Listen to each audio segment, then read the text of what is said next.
Fala moçada, tudo bem com vocês? Sejam todos bem-vindos a mais um episódio do One Break Podcast. Sou o Thiago Santos, esse aqui é meu camarada Chico Sá.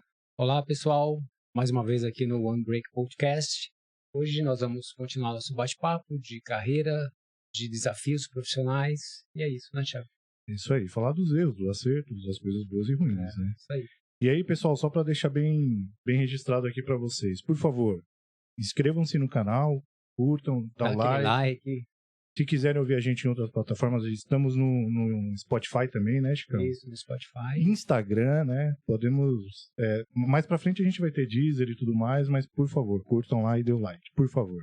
E façam aquela fofoca do bem também, né? Compartilhem. Fale Se bem, inscrevem no mal. canal pra ficar legal. É isso aí, pessoal. E hoje estamos aqui com uma convidada muito especial, Carolina. Tudo bem, Carolina? Tudo bem, Thiago. Estamos aqui em mais um episódio e a ideia é, como nós falamos, bater um papo tranquilo, sem estresse. Com certeza vai ser mais tranquilo que algumas reuniões, né? Uhum. E eu gostaria de começar perguntando por que você escolheu e como você chegou na vida financeira. Vamos lá. Bom, primeiro, obrigada por estar aqui, obrigada pela oportunidade, prazer, Chico. Prazer. E, bom, vamos lá. Eu não tive uma carreira planejada para a vida financeira. Eu, sim, estudei administração de empresas, mas no meu primeiro emprego importante, digamos, eu tive a oportunidade de passar por diversas áreas. Eu sempre fui uma pessoa que gostei de experimentar e conhecer muitas áreas antes de me decidir por uma área específica, seja nos esportes ou na vida profissional. E na vida profissional não foi diferente. Eu tive a oportunidade de fazer um programa de trainee numa empresa e passei por diversas áreas e tive uma oportunidade na área financeira. E a oportunidade, ela também veio numa área com um chefe, com uma circunstância que eu achei muito favorável e que eu gostei bastante e me trouxe muito aprendizado. E essa parte de trainee, a facilidade de você transitar em todos os departamentos te faz isso, né? Ter uma visibilidade do todo, né? E escolher um departamento que você mais se identifica, né? Isso mesmo. Então foi muito bacana para mim. Mas não foi, aí já me alongando, né? Que isso? Com tudo de verdade. Eu não fiquei só na área financeira. Depois, mais para frente, eu tive oportunidades de trabalhar em área de suprimentos e não neguei, assim, engraçado, né? Eu não tinha essa necessidade de ser a mais especialista de uma determinada área. Eu achei que era uma oportunidade legal até para me trazer outra visão e sabendo que voltaria até a área financeira mais para frente, ou que buscaria voltar, e aceitei essa oportunidade. Achei que era importante para minha carreira também trabalhar em outra área também como profissional maduro, não só como trainee. Entendi. Então, enfim, não sou o financeiro clássico, né? O financeiro do banco. Finance. Até trabalhei em banco também. No começo da carreira, mas não me considero financeiro clássico. Eu me considero muito mais aquele financeiro parceiro do negócio do que o financeiro que só olha número. Que não tem nada de mal, mas sim, que não é tanto o meu perfil. A gente comenta aqui bastante que o fato de ser especialista também não é um erro, né? É perfil. Se a pessoa tem mais o perfil e o generalista, ele geralmente é aquele cara que quer fazer acontecer, né? Que olha pro business e quer girar, né? Independente de ser ali especificamente em algum assunto em si, né?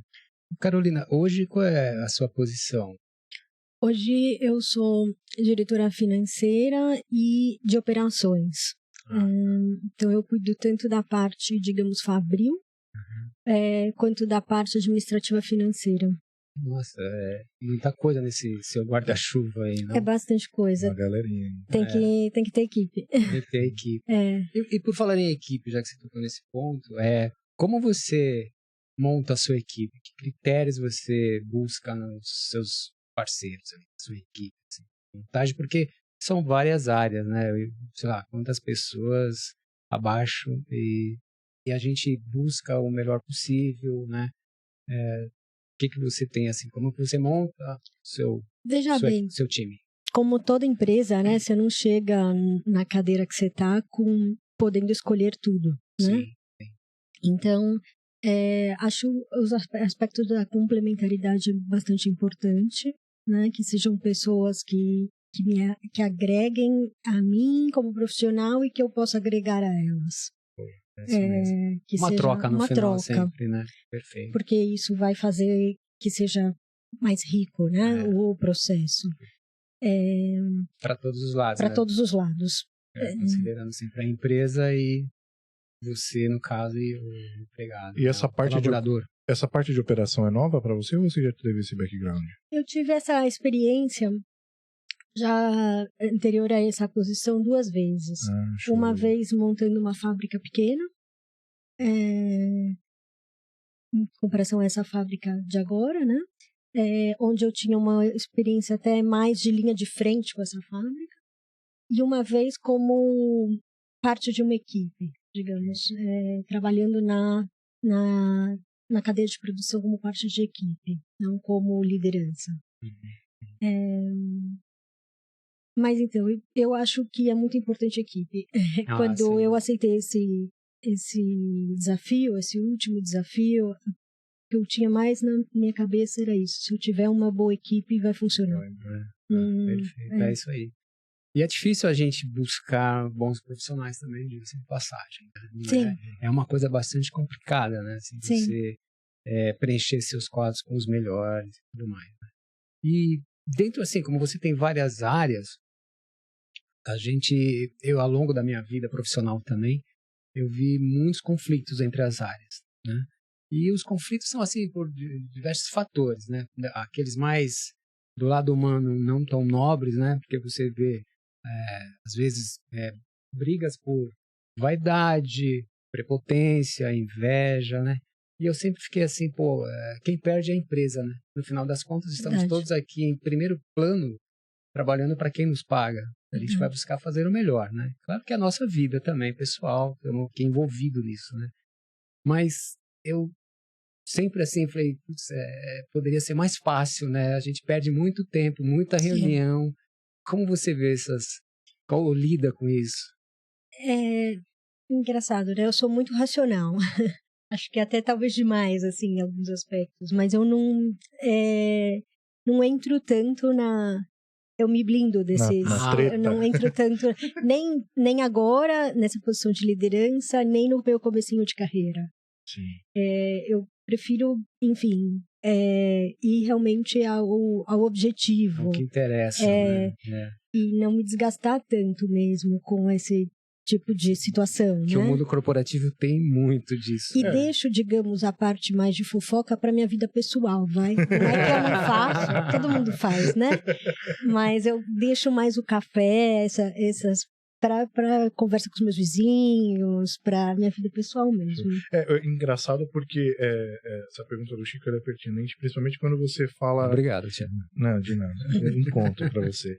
Porque, assim, tem gestores, né, que eles gostam de ter essa guerra, né, abaixo, verdade. Né? Que, bom, eu já ouvi falar que é bom que fica sabendo de tudo, né, um entrega o outro e tudo mais. Mas eu também sou adepto, assim como vocês dois, que uma boa gestão, ela precisa de ter harmonia na parte de baixo, né? Porque os melhores resultados acontecem em equipe, né? Sim. Ninguém trabalha sozinho. Principalmente faz quando nada sozinho. Você tem um projeto, essas coisas, então acaba envolvendo todo mundo. Acho que não precisa gostar de todo mundo, né? Exato, isso é normal. Precisa ser melhor amigo, né? Ou, digamos, a gente tem as afinidades, sim, acho que isso tudo é normal, né? Sim. Mas, assim... É que o ego, ele é perverso, né? É um mal, né?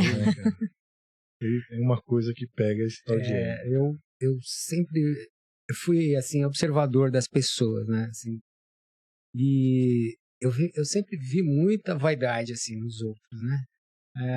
Tanto assim, porque o cara, ele incorpora aquele personagem, né? Ele tem um status, ele tem um bom carro, ele tem aquilo. É um personagem, quase um filme, né? Mas muitas vezes, às vezes é demitido, né? Aí dá aquela pessoa se humaniza, que eu tomava brincar, né? porque a gente tem as marcações, né? A gente enxerga ali o ambiente, sabe? Ó, tá vendo? Agora aquele está humano, porque aí ele chega todo mais sociável para falar com você, né? Sim. Então, coisas da vida, né? Coisas da vida. Ensina. Sim. Tem muitos que toma café do seu lado, mal te cumprimenta, né? Chega ali do lado, nem vê e tal.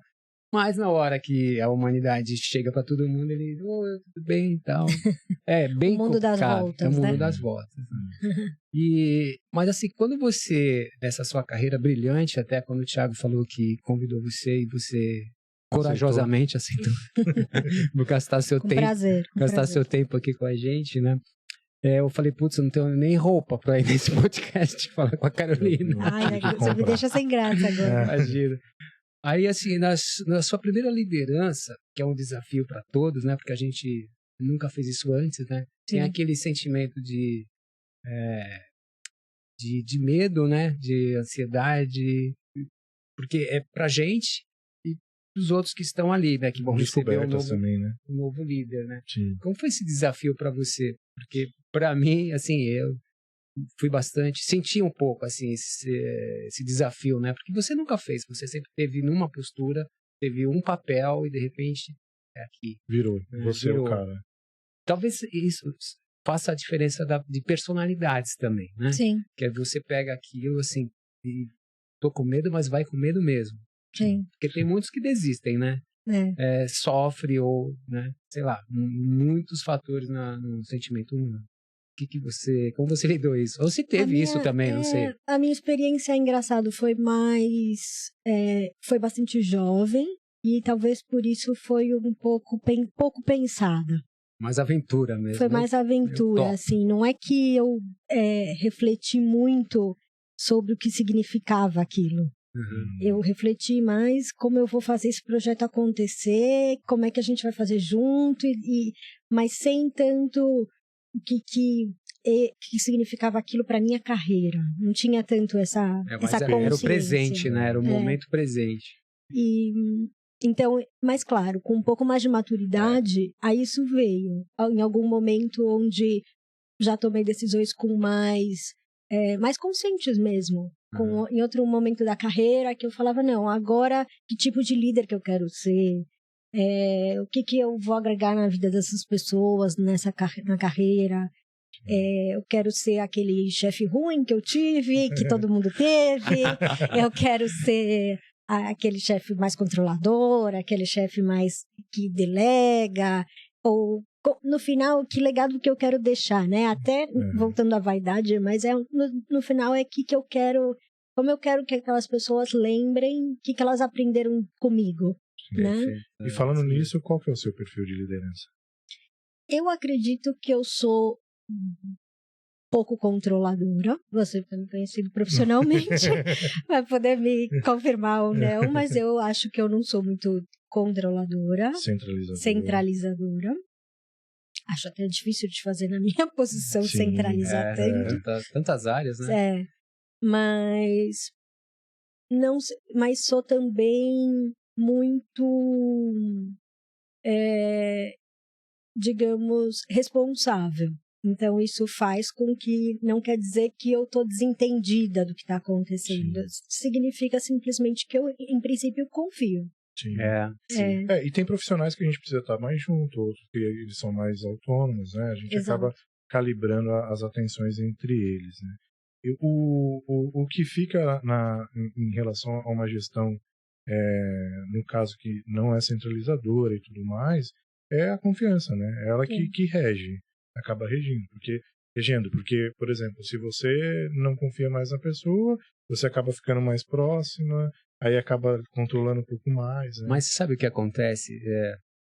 Eu sou mais velho que você, já tive muitos gestores, já passei... Mais velho que eu? Muito mais. Muito mais. Então, assim, eu observei vários gestores e ao longo do tempo, a questão é que tem gestor que não confia, ou confia só nele. Aí qualquer trabalho que passa, é ele que é centralizado, ele quer... Olha, antes de você mandar esse relatório, de você mandar esse e-mail, deixa eu ver, sabe? Fica te controlando de tal jeito que você depois passa uma insegurança total para você. Você não consegue mais escrever seu nome sem que ele... Você acha, tá bom assim? Minha assinatura, né? Você tá bom assim? Porque é segurança, né? Eu tive, assim, gestores brilhantes, assim, que se sentiam confiantes nas pessoas. Olha, Chico, você é responsável por essa área. Se você fala que é isso, porque é sua área, eu tenho que confiar em você. Sim. Né? Senão começa Mas uma você sabe posição... que tem o contrário também? Eu, às vezes, sinto que ao longo da minha carreira eu também tenho liderado que espera que eu seja controladora. Que só me respeita, digamos, se eu sei a última vírgula do que ele está fazendo. Nossa, você vê como é complicado, né? Porque cada um também tem uma dinâmica. Às vezes foi controlado durante muito tempo. Sim, exato. Também não quer assumir essa responsabilidade, porque é uma responsabilidade, né? Não ser controlado. É muito difícil. Na verdade, está muito ligado à ética, né? O professor Clóvis, o próprio Cortella fala muito, né? Que as suas atitudes quando ninguém está te vendo. Essas que são as mais fortes, né? Essas são as que pegam mais.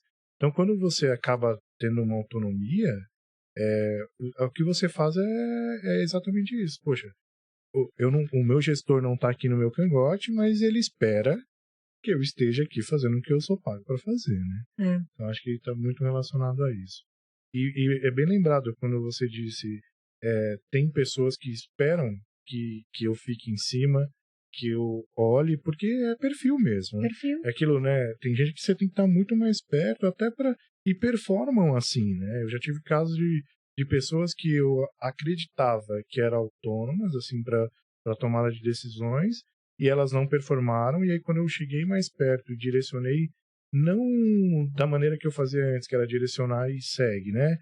Não, trabalhar junto, mão dada, mostrar, pegar, performou muito mais. Sim, é impressionante. Perfil.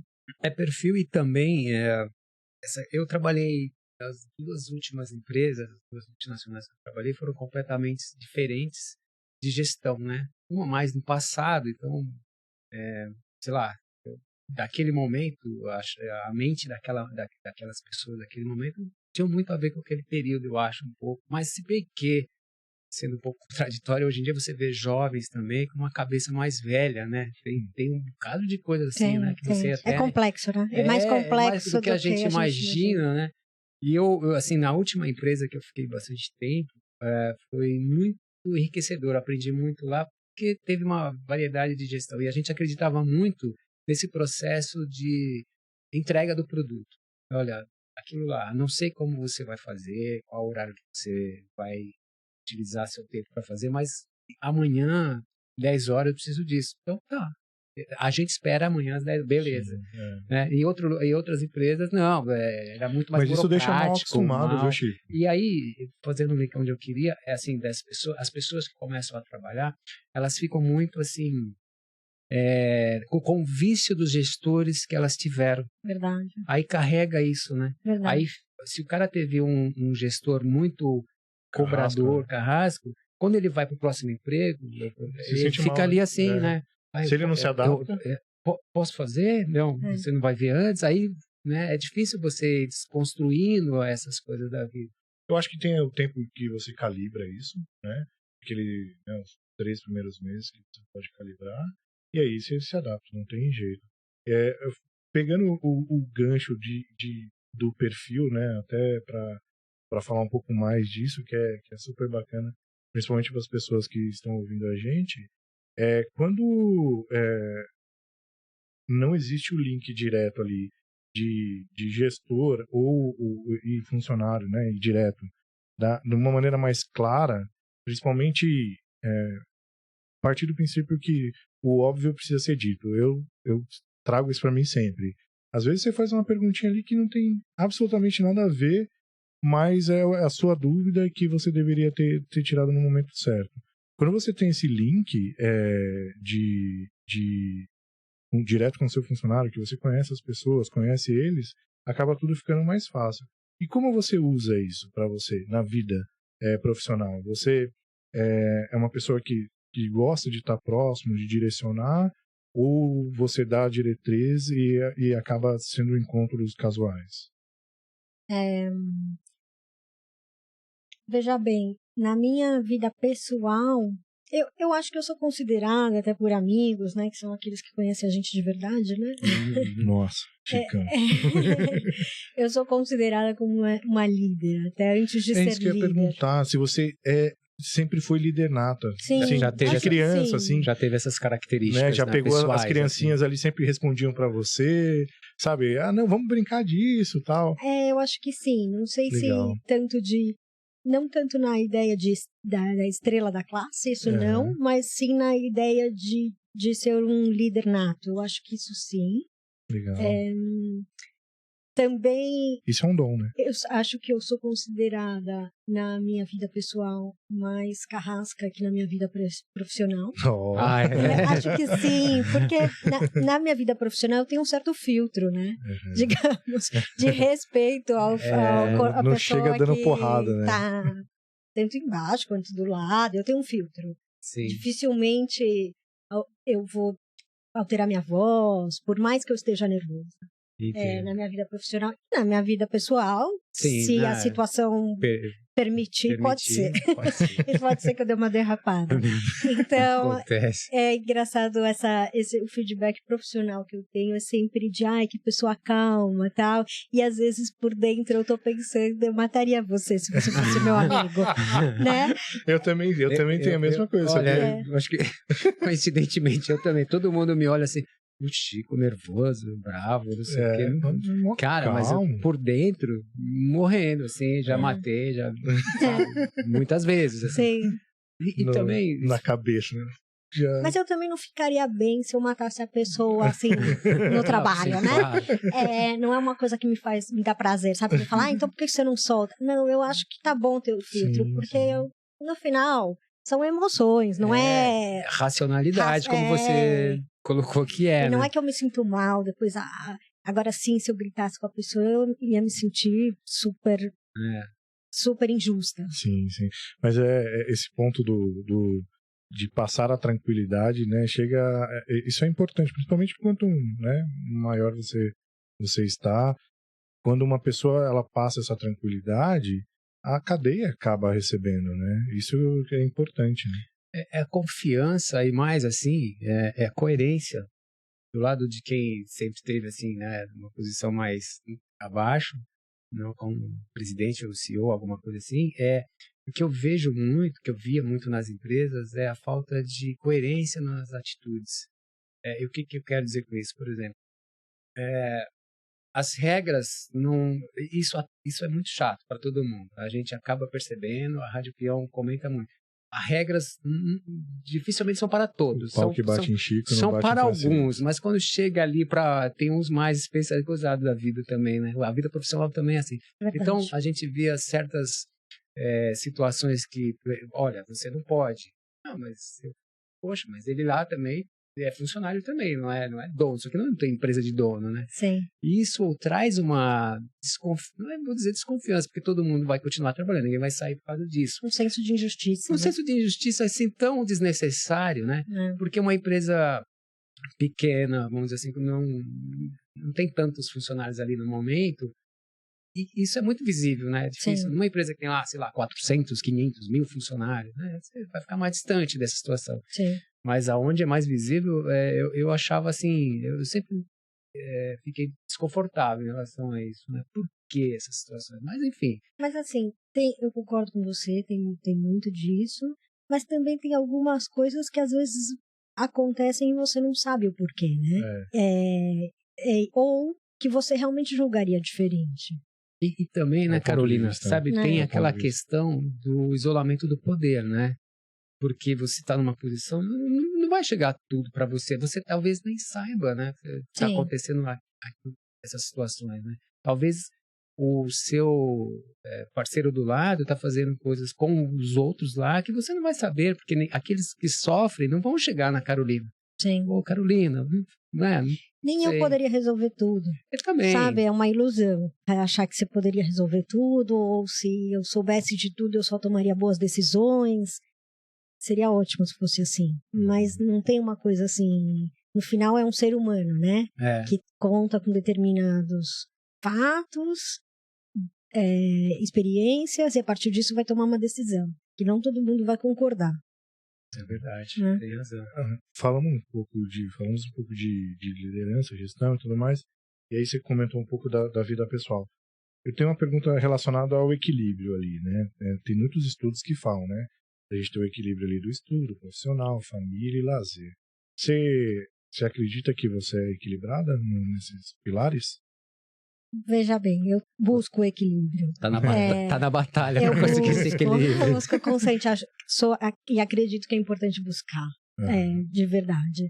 Mas, claro que o fato da minha responsabilidade de trabalho me puxa para o desequilíbrio, digamos, sim, natural, né? Natural.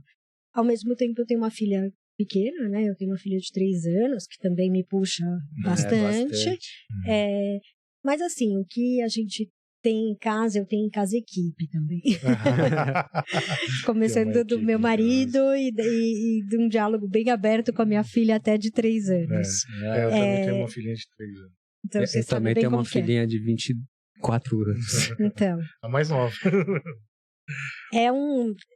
É um equilíbrio de pratos, né? Sempre é, claro que é. E você, querendo ou não, é demandado o tempo inteiro. Né? Sim. Essa pergunta está linkada justamente à próxima, que eu vejo que não tem hora, não tem dia, não tem... Você está brincando? Não, em relação a Carolina é assim? A empresa funciona, Chicão, 24 horas, né? Então, obviamente que nem todo momento você é acionado, mas você precisa estar. Sim. Né? Online, disponível, talvez, sim. né? Então, é justamente isso, porque eu, por um momento, me perdi, tá? Nisso. E desequilibrei tudo muito. E é difícil retomar depois. Eu acho que o mais difícil quando você desequilibra é retomar. Porque como que você desacostuma, por exemplo, um acionamento a qualquer momento? Sim. Né? Então, a pergunta é justamente isso, porque eu vejo a disponibilidade, né? Eu vejo também uma high performer, né? E ter que equilibrar a vida pessoal, lazer, né? Querendo ou não, também saúde, né? Isso tudo tem que... O mais difícil, para mim, pelo menos, é a cabeça. Engraçado, não é tanto as tarefas, porque eu sou bem organizada, tal, então eu consigo até equilibrar. Mas eu conseguir desligar a minha cabeça, não dá, né? É uma coisa que eu faço isso, eu trabalho nisso, digamos. Eu trabalho para descansar. Quase isso. Sim, sim. Porque a gente fica muito estressado, é uma estafa, né? Porque mulher, assim, ainda mais com filha, né? A mulher não para nunca, né? Não, mesmo que você tenha a sua equipe em casa, mas você tá pensando na sua filha, as coisas acontecendo, com o seu marido. Aí, como você falou, sozinho, do trabalho, cara, eu fico pensando assim, eu não queria uma vida assim pra mim, não, cara. Não, você não conseguiria, Eu não conseguiria. Eu acho que isso é uma facilidade da mulher de gerir tantas coisas, várias né? coisas ao mesmo tempo.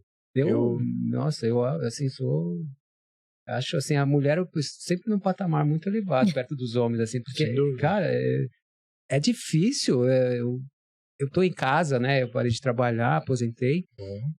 E eu faço as coisas de casa, assim, porque na pandemia e tal. E aprendi a fazer várias coisas, e eu vejo que a minha mulher me cobra as coisas também. Eu falei, puxa vida, né? Eu tô fazendo isso aqui, não tá bom. O meu melhor. Tenho que melhorar a minha performance aqui. Mas é porque é tanta coisa, né, na cabeça da mulher. Mas é uma escolha, né? No final, sim. É uma escolha, assim. Então, e existe acho que o que mais me move a isso é toda essa parte humana também, todo o sentido humano do trabalho e de todas essas conquistas e tudo isso, até mesmo nas finanças. Sim. Então, tudo isso também é, assim, não é algo negativo, digamos. É bastante. Você suporta, também é né? pesado, claro. Você acaba gerenciando bem. Mas, poxa, também é divertido, né? Sim. Também é dinâmico, também tá cheio de... Mas você trabalha no final de semana também? Chega, assim? Quando necessário, sim. Sim. Não, mas quando necessário, isso não é uma rotina de final de semana, você... Não é uma rotina, mas acho que o mais forte da minha posição é esse estar disponível, que eu acho que o Thiago falou. É o mais, assim, você tá... Tudo pode acontecer, cara. Você tá como... Tudo está sujeito a. Sim. Até na minha família sabe-se disso, digamos. Sim. Que se a gente estiver na China, se o trabalho me chamar, a gente vai voltar da China. Sim, entendi. Não existe nada que vai estar na frente. Ah, não, mas a gente não pode avisar que a gente está na China? Não. Isso nem passa pela minha cabeça e nem pela deles. E o combinado não sai caro. Eu acho que quando tá alinhado. Eu falo isso porque eu tive um gestor que ele, domingo às 11 da manhã, mandava e-mail pra gente. Nada urgente que poderia ser conversado, feito na segunda-feira. Eu nunca entendi isso. Isso eu evito muito. Até, sabe o que eu faço quando eu faço isso? Porque às vezes eu te confesso, eu escrevo o e-mail às 11 da manhã no domingo, eu ponho para sair da minha caixa de manhã. Principalmente os que eu não quero, porque só de você fazer a pessoa ler, hoje em dia que tem um celular e tal, você tá entrando na vida particular da pessoa, né? E parece que eu tô exigindo uma resposta naquele dia. Isso. Essa é a sensação que eu sempre tive. Então, isso é uma coisa que eu me policio, realmente. É porque quem recebe, no meu caso, fazer essa leitura. Pô, tem que responder agora à tarde, porque senão o cara vai achar que eu não estou dando importância, não vou fazer, ou sei lá, e aí eu quero ficar bem com ele também. Eu quero que ele veja que eu tô aqui. E se ele faz, ele quer alguém que faça. Né? Aí fica puxando isso e depois fica criando uma energia ruim, né? Assim, em cima de tudo ruim, em cima de tudo. Sim. Eu na verdade, eu tô com a Carolina, porque às vezes vem na cabeça, igual o meu chefe hoje mandou uma mensagem 5 horas da manhã. Ele acordou às 4 com essa coisa na cabeça. O tema ali. Aí ele, cara, se eu deixo pra depois, eu esqueço, entendeu? Então é super natural. Às vezes dá até pra salvar no draft e tal, mas tá mais fácil. Entendi. Você acaba mandando e é bacana quando programa e tal, até pra... Eu não tenho problema com isso, mas pra não pôr a pressão. Essa pressão que o Chico fala de não, eu respondo, cara, pode ser que eu não tenha tempo. E eu sou adepto também ao seguinte, eu funciono super bem com WhatsApp e tudo. Então, se é urgente, liga, manda um WhatsApp, fala, entendeu? Não manda um e-mail que provavelmente é na hora que eu ler, né? Sim. Então, isso, ainda mais eu que sou de operação, de supply, eu não posso exigir a mesma coisa dos meus diretos, entendeu? Porque eles têm que estar fazendo a operação acontecer. Sim. Eu prefiro, inclusive, que eles façam a operação acontecer do que respondam e-mail, entendeu? Sim. Então, são momentos diferentes. Então, para isso que eu até, se eu preciso, mando um WhatsApp, eu ligo e tudo mais. Uma pergunta que ao longo da tua carreira, uma vez você comentou comigo, né? Você tem uma carreira internacional, né? Que é muito bacana. E eu queria que você contasse um pouco da experiência em relação a mudar de cultura, né? A mudar, querendo ou não, foi exatamente o que você falou, né? Quando você muda de empresa, mesmo que seja a mesma empresa, mas país diferente, é dia zero, né? Para você também. É dia zero. Então acaba começando tudo de novo. Que você contasse um pouco dessa sua experiência internacional pra gente, o que você traz de bom. Tá. Bom, apesar de eu sempre achar que nada estava planejado, com o tempo eu descobri que meu pai já tinha planejado tudo que aconteceu. Olha só. Não, mas a questão é que eu tive uma educação bem internacional já. Eu acho que isso influencia bastante, né? Eu aprendi muitos idiomas de criança. Isso também te abre portas naturalmente, se você, né? Claro que você pode fechá-las, mas assim, num momento que... A tendência é abrir muito mais oportunidades. A tendência é abrir mais, né? Então, digamos que isso já começou, né, dentro da minha família, como eu falei, que os meus pais sempre me incentivaram a estudar idiomas, digamos. Foi uma coisa que sempre estava na minha agenda, digamos. E então, já muito cedo, eu já que era o colegial, hoje é ensino médio, né? Eu fiquei já um ano fora da minha casa, estudando, depois na faculdade de novo. Então, tive, assim, várias instâncias fora a empresa, digamos, na época de estudo, de estudar em outros países e tudo mais. E já uma independência, né? Você vai criando. Exato. E também muita sede pela independência. É bom demais, né? Já desde muito criança, quando me perguntavam o que você quer ser quando crescer, eu sempre respondi independente. Então, já... E qual país você trabalhou? Eu comecei, o meu primeiro país que eu trabalhei foi na Argentina, aqui pertinho. Eu me mudei para fazer um projeto de abertura de uma empresa lá na Argentina, então um projeto bem mão na massa, bem de startup, bem de todo aquele envolvimento e bem certo para a idade que eu tinha, que era bem nova e tudo mais, e foi muito, muito bacana, assim, eu aprendi muito, outra cultura, outra forma, até o valor das expressões, sabe? Que o argentino realmente é mais melancólico, né? Ou que muitas vezes, quando ele se expressa falando, não sei, tá tudo péssimo, tem outro peso que quando se o brasileiro fala que tá tudo péssimo, tá tudo muito ruim. Sim. Lá tá tudo péssimo, é quase que como tudo bem. Não está bom. Como tá? Não está bom, lá está péssimo. E foi em Buenos Aires? Foi em Buenos Aires. Parte boa. É uma cidade linda. E eu fiz muitos amigos também, conheci muita gente, são pessoas realmente com muito preparo também, é uma classe média com muito preparo, muito competente, e foi muito bacana, eu consegui... Tinha rivalidade Brasil-Argentina lá, né? Você sabe que isso tem muito a ver no futebol, né? E eu Pelé acho e Maradona. isso. Fica restrito. Fica restrito, então acho que as mulheres são poupadas um pouco com isso. E acho que nós temos mais problemas com eles do que o contrário. Assim, nós como povo, né? Porque a gente até no Shopping Pool, a gente quer ganhar para o ímpar. Não é? Então é mais do nosso lado, eu né? acho que é mais do nosso lado. Assim, a Argentina fica mais no futebol mesmo. No futebol, e eu vejo que eles têm mais, assim, problema com os chilenos do que com os brasileiros. Assim, inimizade, né? Que ninguém está aqui nos ouvindo, parece que os argentinos têm problema quase todos aqui, né? Assim, chilenos, uruguaios. Os outros têm muitos problemas com eles, né? Não, de verdade, porque tem aquela coisa da superioridade latino-americana, né? A Paris, que eles se sentem eles se sentem mais europeus que nós, né? Foi recentemente que o presidente lá comentou, né? Que eles... Sim, verdade.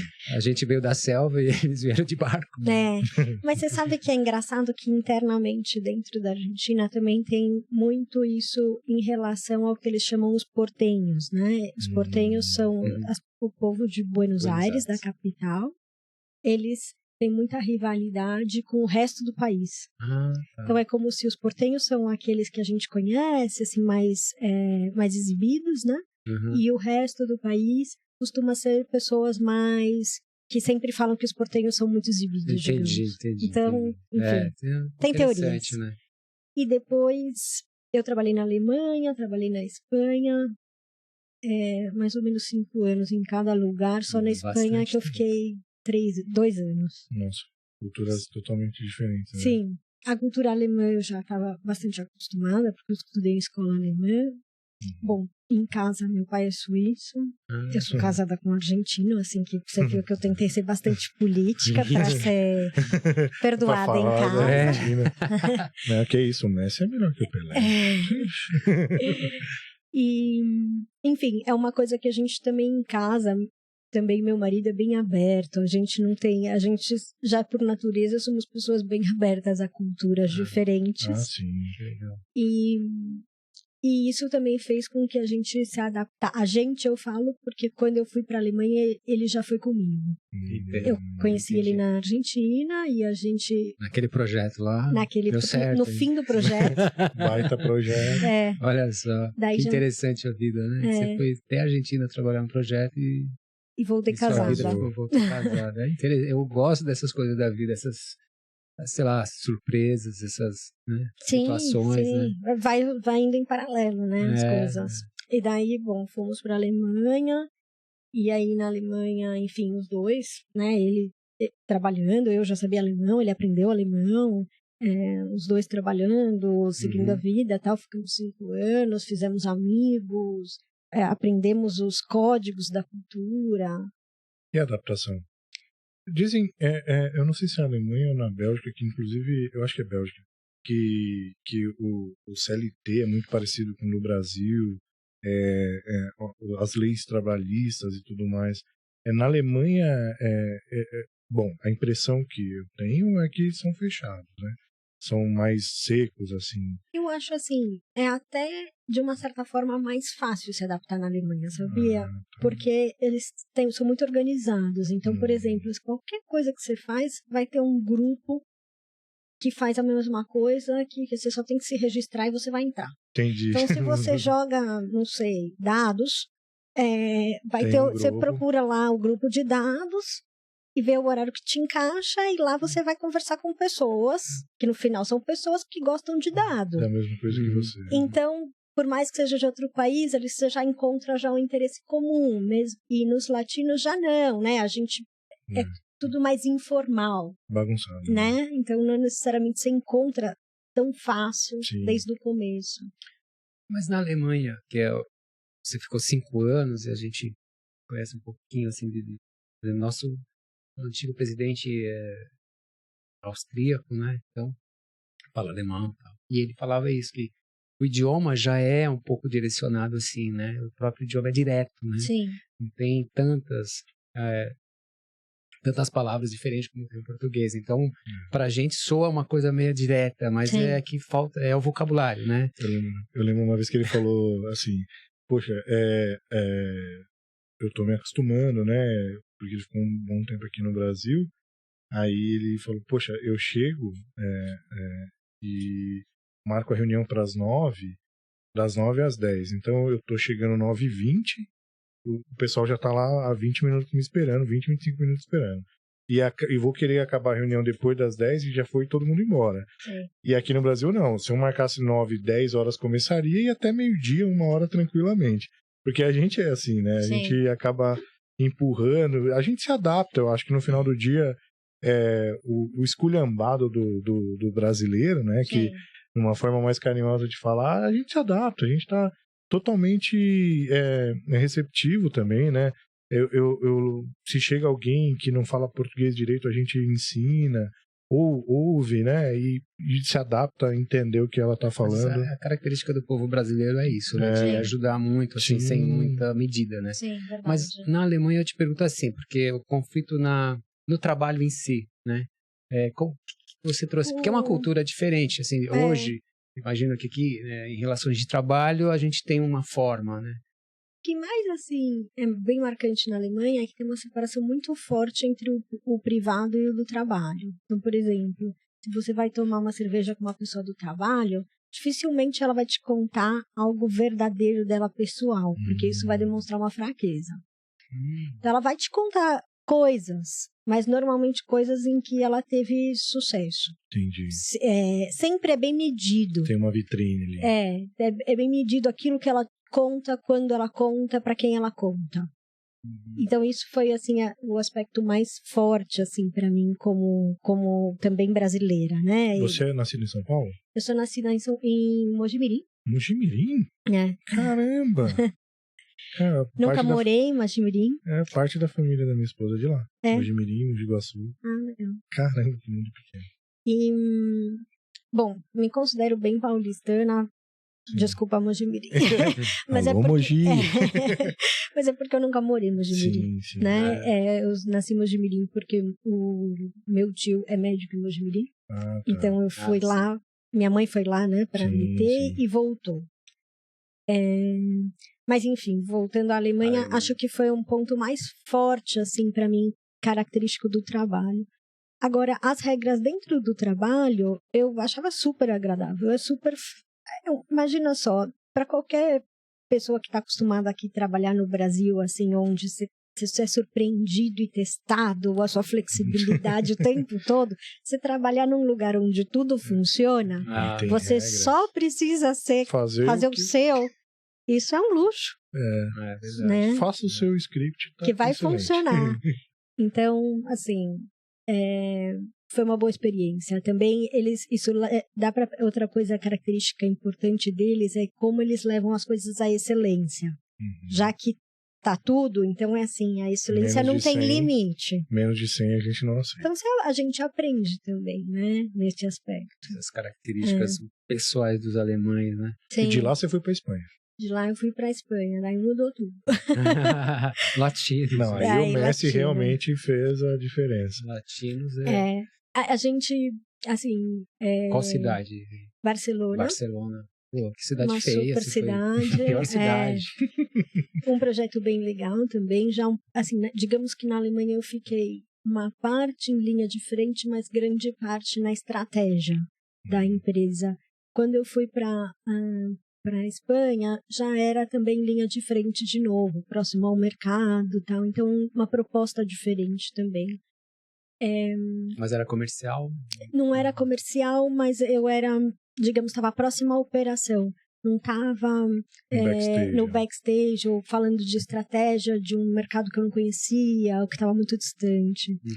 E então, outra experiência. E mais foi muito confortável bacana. assim, em relação à cultura ou não? Para o aspecto pessoal, sim. Para o aspecto de trabalho, mais desafio. Porque, de novo, você tem que, num ambiente mais turbulento, né? Que eu considero até mais difícil que o Brasil. Talvez mais difícil para mim, porque eu sou brasileira. Sim. Então, você já conhece, né? Você sabe a sua bagunça, né? Sim. A bagunça dos outros sempre é mais difícil. Verdade. Então... Ainda mais que você estava vindo da Alemanha, né? Eu estava vindo, exatamente, 5 anos ali doutrinada, né? E aí deu aquele choque daí cultural. Deu aquele choque cultural de reuniões de 1000 horas, nossa, que as pessoas... E além disso, todo mundo falando, Carolina, você ajuda a gente a se organizar. Eu falei, não peçam isso, porque vocês vão se arrepender. Que responsa. E daí depois veio a oportunidade de voltar para o Brasil. Não era um super desejo. Eu achei, uniu que a oportunidade de trabalho era bem bacana, que o momento da vida eu me sentia preparada também para abraçar essa oportunidade. E claro, Brasil sempre é uma opção. Já tinha bastante tempo, 15 né? Você anos já tava... fora? No total, mais ou menos uns 13, 14 anos fora. Esqueceu o português ou não? Não, mas o choque... Não, mas eu cheguei aqui com um sotaquezinho, o que me incomodava muito quando alguém falava, mas eu sabia que era verdade. Sim. Porque muita gente falava e eu... e era aquela coisa, não precisa me falar isso. Mas era verdade. Mas é um choque a volta, né, ao país, né? Como você falou, a bagunça, a gente... É a nossa bagunça, mas você ficou tanto tempo distante que retornar... Sempre que a gente viaja, né, e retorna para o país, você sente muitas diferenças. Né? Foi diferente. Mas você também... percebe mais o quão poderia estar melhor, um monte de coisa, né? Tem isso. Mas também outro momento, né? Assim, quando eu saí daqui, eu era uma criança. Então, eu voltei, né? Eu saí solteira, voltei com família, né? E os seus pais ficaram, né? Os meus pais ficaram. No Brasil. No Brasil, todo esse assunto eu fui sozinha, né? Quando eu saí do Brasil, apesar de ter ido para esse projeto importante dessa empresa tal na Argentina, eu fiz uma mala, eu saí da casa dos meus pais, eu fiz uma mala, eu comprei um secador de Volt,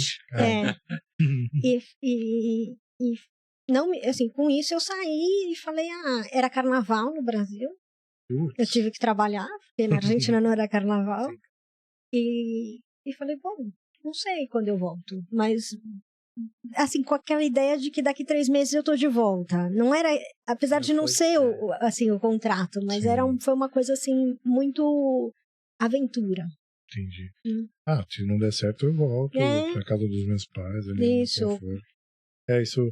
O ponto talvez que nos permite né, dar esses passos é saber que onde a gente pode voltar, né? Verdade. Então, assim, eu vou para a Argentina, se tudo der errado, eu volto, entendeu? Sim. Ainda mais se a idade permitindo, né? Algumas coisas diferentes de, talvez hoje com uma família, com pessoas que dependem de você e tudo A mais. mochila vai ficando mais pesada. Vai ficando mais pesada, exatamente. Mas aí acho que conta muito que para todo mundo seja uma boa, sabe? Cada mudança, que para todo mundo veja uma vantagem. Pelo menos para nós em casa sempre foi isso. Já tem 2 anos que você voltou. Que eu voltei para o Brasil, E para nós sempre foi uma coisa que as pessoas podiam falar, né? Minha filha não podia falar ainda, mas o resto, o meu marido falou, não, eu acho que vai ser bacana pra gente. Que legal, parceirão. Total. Tem que ter um apoio. Não pode ser, acho que não pode ser assim, só pelo outro, sabe? Tem que ser, não, eu me vejo, às vezes não pelo trabalho, mas por outro assunto. E pra ele também melhora, porque querendo ou não, tá mais perto da família, né? Sim, é o que a gente achava até vir a pandemia. Até a pandemia, é verdade. Falando em pandemia... A gente já tem aí quase 1 ano e pouco de 1 ano e 8 meses. Bom, pandemia, imagino que pegou todo mundo de surpresa, obviamente, mas como que a Carolina, né, quando viu a pandemia? Porque, assim, no começo, quando eu fiquei sabendo, eu falei, puxa, mas será que é tudo isso mesmo, né? Eu cheguei a questionar, será que é tudo isso? E aí, quando veio, né, ali meados de março, eu me vi indo para a fábrica algumas vezes, sozinho, e não sabia o que eu ia encontrar na frente, assim, sabe? Quando não tinha nada, não tinha informação. Porque hoje a gente tem muita coisa. Hoje sim, né? Mas naquele momento... E como foi pra Carolina? Porque eu falo pra ti que algumas vezes eu me questionava no volante ali, sabe? Eu também. Aconteceu uma coisa similar no começo pra mim também. No começo eu me via... Não era negando, mas era dizendo, precisa continuar. Quando eu falo 3 meses, né? 3 meses, eu falei, gente... Descrente, será que é tudo isso mesmo? Será que é pra isso? Mas assim, aquela negação. É igual multa de trânsito. Eu não passei naquela rua, tenho certeza que não. Começamos a negar, né? A negação. Sim. Mas aí, a coisa foi piorando, né? A gente foi vendo a situação cada vez... mais grave, mais grave. Sim. Mas aproveitando da pandemia, dentro dessa questão de pandemia, eu te perguntava, voltando um pouquinho para o mundo corporativo, se vocês fizeram algo diferente, se a pandemia trouxe uma inovação, algum método, processo devido à pandemia, por exemplo. Eu acho que antes de continuar na pergunta dele, não esqueça lá. É porque, assim, eu lembro que na nossa empresa a gente não tinha, por exemplo, assinatura eletrônica, sabe? Sim. Aí teve que... Aquilo era um desejo adaptar, bem longe, de repente não era prioridade. Vamos fazer, né? Sim, diversas coisas, assim... Ainda mais você do financeiro, né?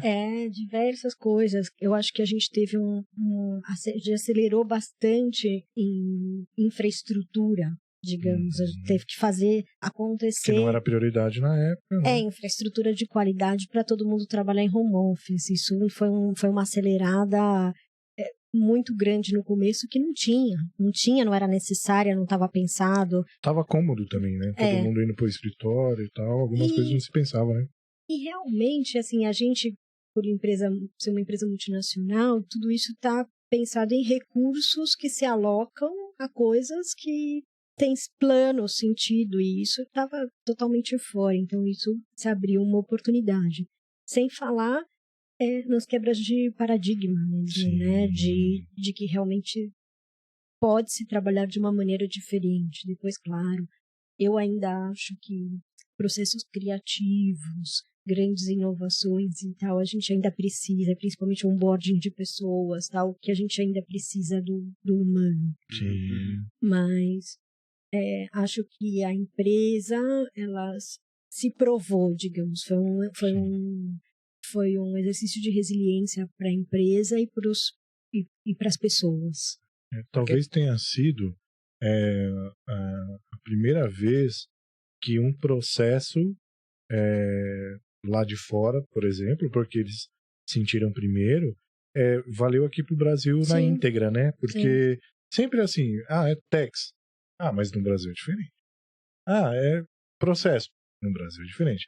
Não, do Covid, os caras criaram um comitê e assim, cara, a gente tá na sua frente, a gente conhece um pouquinho mais, né, que vocês sigam que vocês vão se dar bem, né? Então, um processo que a gente pôde aplicar no Brasil na íntegra, principalmente quem tem uma empresa europeia, americana. Totalmente, ajudou bastante. E isso tudo dentro do sistema da pandemia em que não dava para marcar reunião presencial, né? Toda essa complexidade que tinha para você desenvolver uma inovação, assinatura eletrônica, seja lá o que for, né? Dentro desse contexto todo que você tem funcionário em casa, você tem internet, não tem uma cadeira, né? Porque monitor, estrutura, né? Estrutura, né? Você não tinha, né? Assim, é que exigiu das pessoas também, né? Porque não é vem tudo da empresa, exigiu isso também muito Tem pessoas que não têm 3 quartos para cada um trabalhar com silêncio e tranquilidade, né? Então exigiu uma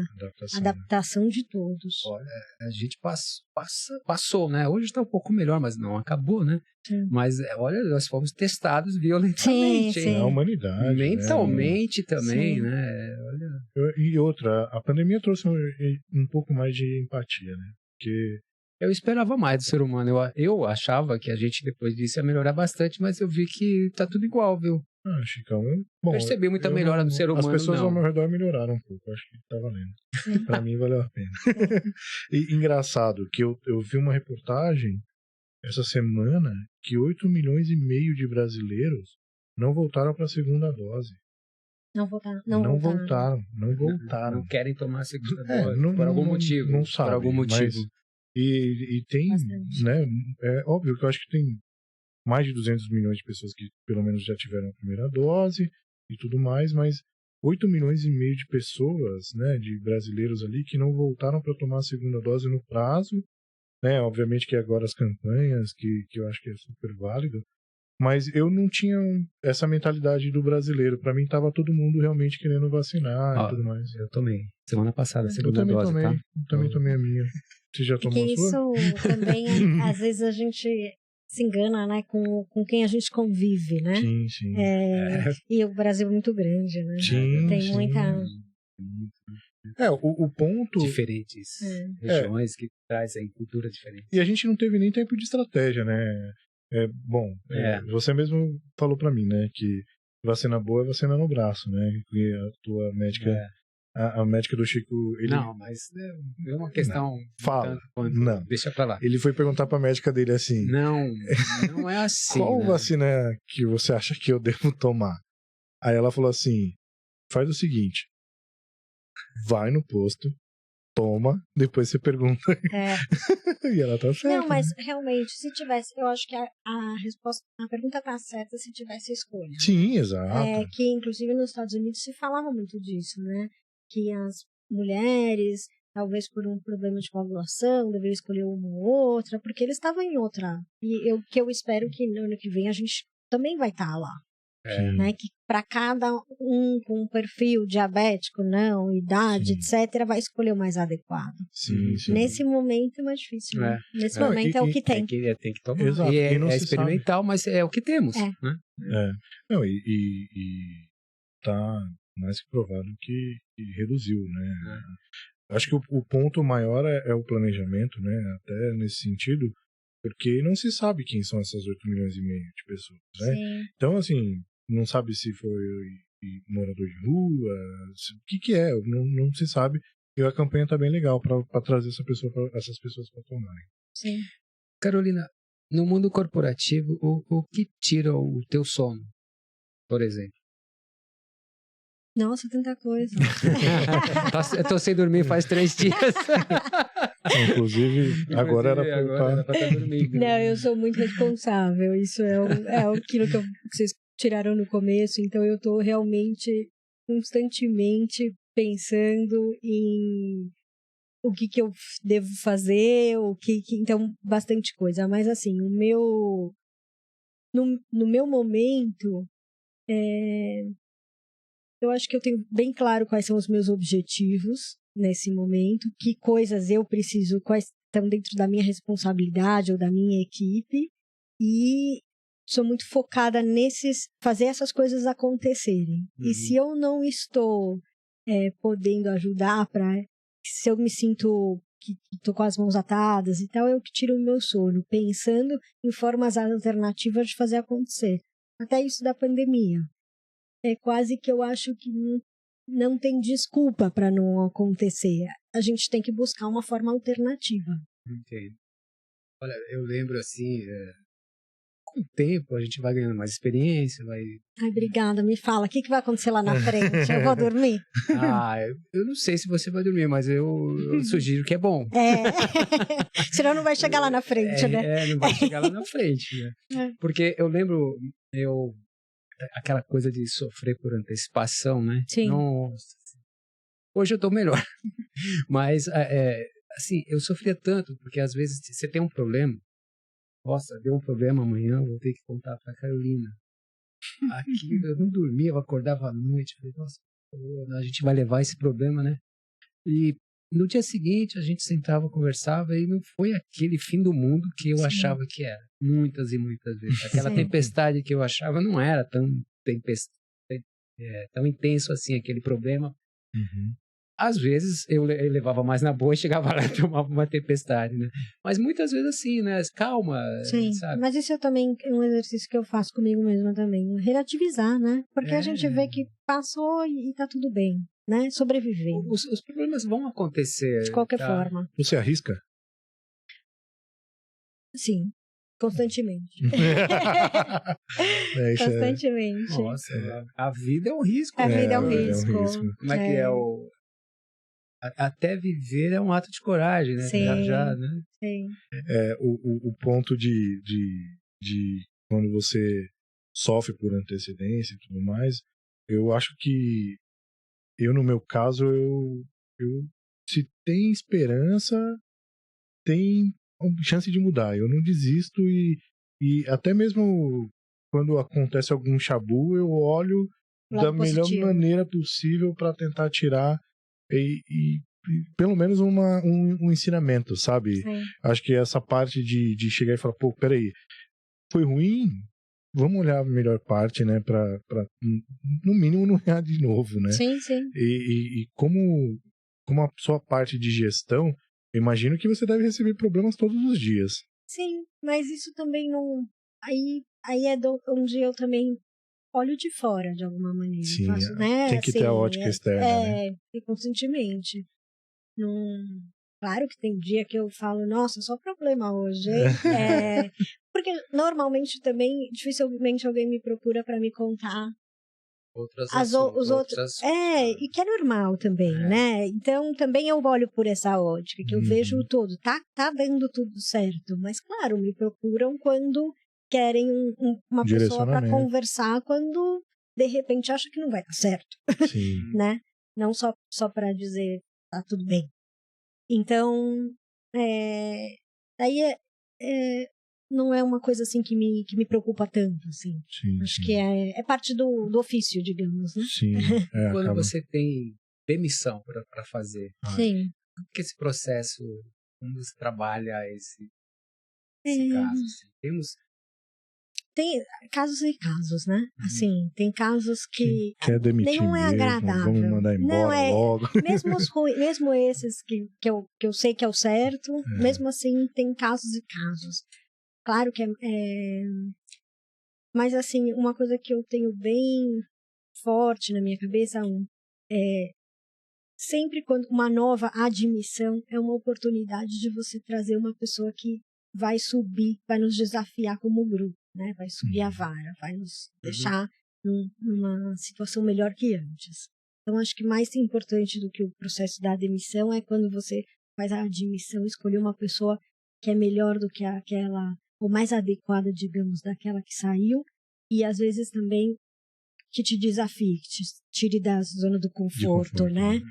Então, mas assim, claro que demitir em si não é agradável, né? Não é eu já tive exemplos assim, bem interessantes. O gerente, vamos supor, tinha uma pessoa que já estava mais ou menos assim, a ideia era que não daria mais para continuar com a pessoa e tal, e entrou um gerente novo, ele resolveu tratar diferente, deu oportunidade. Olha, ele conseguiu renovar aquela pessoa, assim. Resgatar, né? Resgatar, essa palavra, Thiago. Mas começou a entregar muito mais do que antes. Sim. Você vê que é interessante, né? Sim. Porque a gente precisa estudar melhor a Sim. pessoa, dar mais oportunidade, sei lá, eu penso, e acreditar, né? E acreditar. Porque às vezes, assim, que a gente fala aqui, a vida profissional e vida pessoal é uma coisa só. Às vezes a pessoa tá vivendo um momento ruim, não tá tão bom, sei lá, né? Sim. Você acredita que são vidas separadas? Não. Pessoal e profissional? Não acredito. E também acredito que, digamos, tem coisas que eu faço certo ou errado que eu também penso, nossa, dependendo da ótica, eu teria me demitido aqui. Com toda sinceridade. Né, Você é a sua maior cobradora? Sem dúvida. Né? Mas, assim, além disso mesmo, acho que a gente falha mesmo. E não quer dizer que a gente é uma má pessoa, ou, né? Falhar é do ser humano, né? A gente tenta acertar, mas vamos cometer sempre. Sim. E Carolina, saindo um pouco mais do âmbito corporativo, mais para fazer a quebra do equilíbrio, você tem algum hobby? Tenho. Que pode falar. Posso. Eu jogo beach tênis. Como muita gente, né, agora. É a moda. Nossa. Mas, na verdade, eu gosto de fazer esporte. Então, geral. eu peguei mais um link do começo da entrevista que você começou a falar do esporte e tal. Eu gosto de fazer esporte. Eu já provei tudo que você imagina. Menos jogar dados, que eu tive ideia aqui. Mas eu gosto de fazer esporte e acaba que eu procuro também aquele que mais se adapta ao meu momento de vida. Sim. Trabalho, família e tudo mais. Uhum. E o beach tênis foi um que eu descobri recentemente. E tá rolando. Tá rolando, já faz uns 6 meses. Esportes eu acho uma coisa fantástica. Assim, ensina muito, traz muito elemento da vida, de desafios, derrotas e vitórias, né? Eu tenho 3 filhos e eles jogavam basquete na escola, com um bom treinador. E eu percebi campeonatos também, campeonatos ricos, assim, o quanto aquilo agregou para eles 3, sabe? Sem dúvida. Então, a minha mulher, que hoje é professora de yoga, mas ela é formada em educação física também, vem da área física, né? Sim. E eu sempre gostei também, porque os elementos que o esporte traz é fundamental, né? Eu até falei pro Thiago outro dia, que a gente tinha uma reunião, não sei o que a gente tinha. Falei, putz, eu preciso voltar, que vai ter a final de tênis do Djokovic. Imagina, Thiago, preciso marcar uma reunião contigo. Que putz, cara, não vai rolar. Que eu vou assistir o Djokovic. A gente falou a verdade. Né?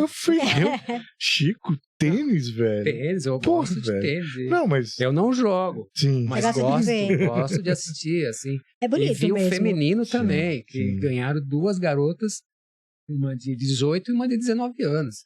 Novinhas, assim, não são campeãs, passaram agora, né?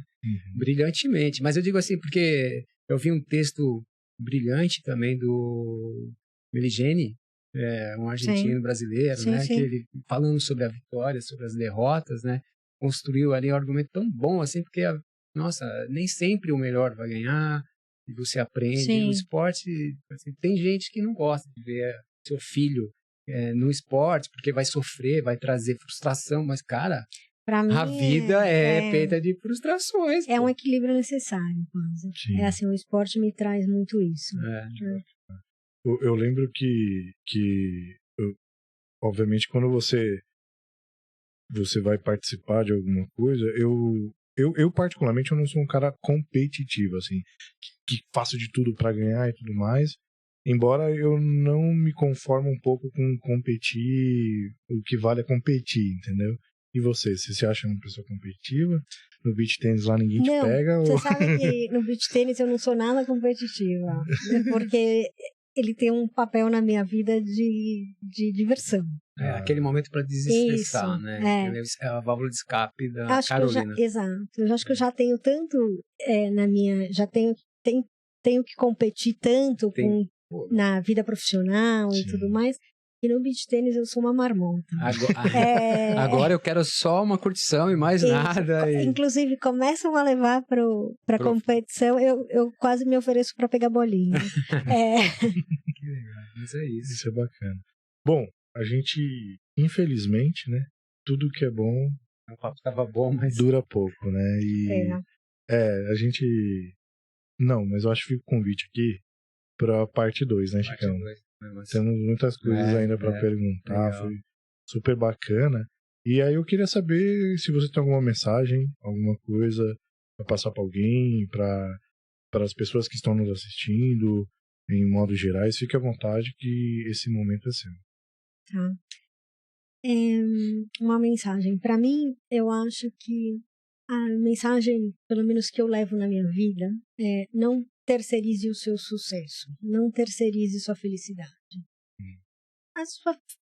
Não interessa se é profissional ou não, né? Cada um tem isso dentro de si, mais ou menos importante, mas não espere, se é profissional, não espere que uma empresa te ofereça um plano de carreira estruturado, senão você não vai crescer, ou uma oportunidade no exterior, senão você não vai para o exterior. Não coloque cis. Não espere dos outros que estruturem para você. Porque mesmo as empresas ou os lugares onde aquilo está estruturado, isso é uma formalidade. Quem vai pegar as oportunidades é quem tem a vontade de pegar a oportunidade. Sim. Às vezes nem a competência, mas a vontade. A atitude. A atitude é tudo.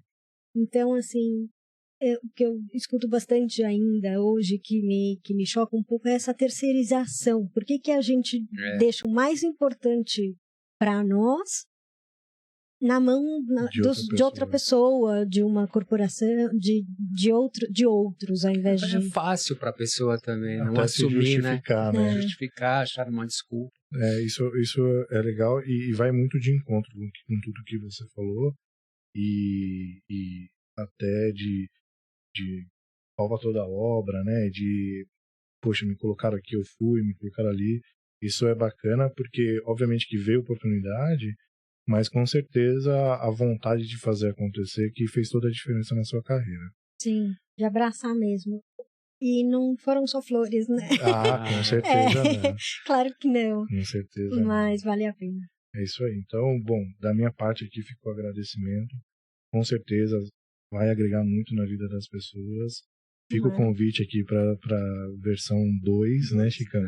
E mais uma vez, obrigado, viu, Carolina? Obrigada a vocês pela oportunidade, foi muito gostoso, passou muito rápido. Passou rápido mesmo. E eu, Carolina, queria também agradecer, foi um prazer conhecê-la.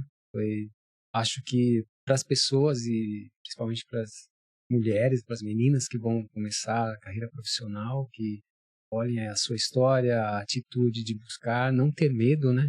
Porque os desafios vão aparecer. Você tem que, como você disse, na primeira pessoa, assim, vá você e faça. Não pode ficar esperando que o chefe, olha que bonitinho, que a empresa te dê. Não, faça para você e o resto é consequência. Não terceirize os seus sonhos, então, cara.